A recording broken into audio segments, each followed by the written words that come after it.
Welcome to my channel. ఇంకా ఈరోజు అయితే మా సైడ్ వర్షం పడుతుంది ఫ్రెండ్స్. పిల్లలు అయితే తినడానికి వేడివేడిగా ఏమైనా చేయి మమ్మీ అన్నారు. ఏం చేయాలని ఆలోచిస్తుంటే ఇంకా మా ఇంట్లో అరటికాయలు ఉన్నాయి ఫ్రెండ్స్. ఇంకా నేనైతే అరటికాయలు బజ్జీలు ఇంకా చిప్స్ అయితే చేద్దామని అయితే ఇప్పుడు రెడీ చేస్తున్నాను. అరటికాయలు అయితే ఇంకా 3 మిగిలినాయి. ఈ 3 తోటి అరటికాయ చిప్స్ అరటికాయ బజ్జీలు అయితే ట్రై చేస్తున్నాను. ఓకేనా ఫ్రెండ్స్, చూసేద్దాం పదండి. బనానాలు అయితే కట్ చేసుకొని కొంచెం ఉప్పు కారం అయితే చల్లుకొని కలుపుకొని పెట్టుకున్నాను ఫ్రెండ్స్. ఇంకా ఇప్పుడు ఆయిల్లో వేడి చేద్దాం.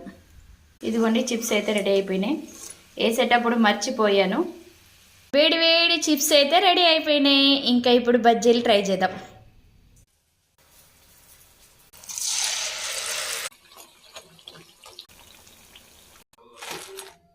బజ్జీలు చిప్స్ అయితే రెడీ ఫ్రెండ్స్.